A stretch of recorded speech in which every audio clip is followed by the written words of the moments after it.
Look forward to using it. Thanks for that, Liz. Well, now some sad news, I'm afraid, and the parents of a 15-year-old boy have warned of the dangers of strong drugs after their son died following a night out in Bristol.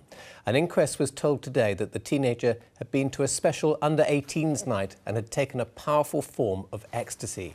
He died in a city centre hotel a while later. Our Home Affairs correspondent Charlotte Callan reports. 15-year-old Jackson Gibbons left his home in Pontypool in Wales on the morning of the 2nd of April last year. He never came home. His parents, both retired police officers, had no idea he'd caught a train to Bristol. At lunchtime, Jackson and a 16-year-old friend checked into the Premier Inn. They made the short walk across town to the Lakota nightclub.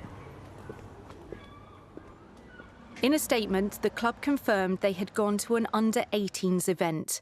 They said they were working closely with the police on their inquiry.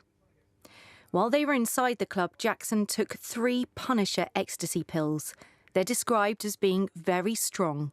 The Punisher tablets might contain between 2 to 3 times a typical adult dose.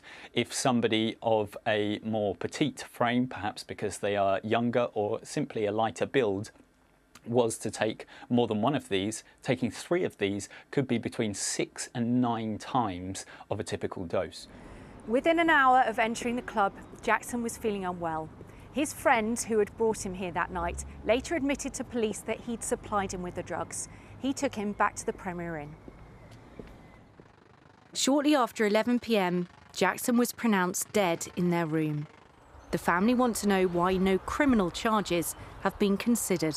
The family are disappointed that despite their request for this inquest to be adjourned to allow the file of papers to be passed to the CPS for a decision as to whether an offence has been committed for the supply of drugs and the failure to obtain medical assistance sooner. This is currently subject to a complaint investigation with Avon and Somerset Constabulary, and the family will allow that process to continue before they decide on what their next steps are going to be.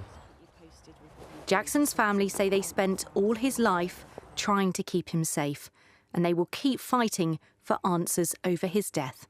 Charlotte Callan, BBC Points West, Bristol.